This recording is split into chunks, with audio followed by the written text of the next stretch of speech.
అది mega DSC కాదు, దగా డిఎస్సి. డిఎస్సి నోటిఫికేషన్పై షర్మిల షాకింగ్ కామెంట్స్. ఆంధ్రప్రదేశ్ రాష్ట్రంలో ఎన్నికలు సమీపిస్తున్న వేళ డిఎస్సి ప్రకటన విడుదలైంది. ఈ నోటిఫికేషన్ విడుదలపై AP PCC chief YS Sharmila shocking comments చేశారు. ఏపీ సర్కారుపై ఆమె మండిపడ్డారు. ప్రభుత్వం విడుదల చేసింది మెగా డిఎస్సి కాదని, దగా డిఎస్సి అని షర్మిల విమర్శలు గుప్పించారు.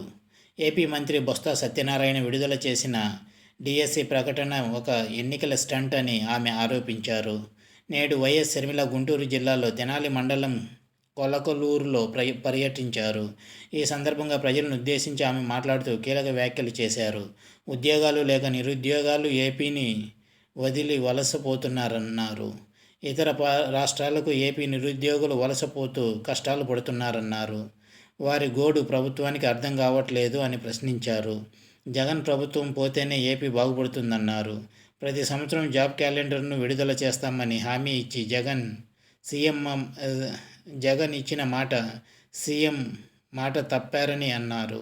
ఇతర రాష్ట్రాలతో పోలిస్తే ఏపీలో మద్యం అమ్మకాలు, మద్యం మృతులు ఎక్కువేనని అన్నారు. ఫీజు రీయింబర్స్మెంట్ ఇవ్వకుండా విద్యార్థుల జీవితాలతో చెలగాటమాడుతున్నారన్నారు. ఏపీలో ఇసుక మాఫియా వల్ల ప్రజలు భూకబ్జాలకు గురవుతున్నారన్నారు. ఇటువంటి ప్రభుత్వం ఏపీ ప్రజలకు అవసరం లేదని, అందరూ పోరాడాల్సిన సమయం వచ్చిందని వైఎస్ షర్మిల పిలుపునిచ్చారు.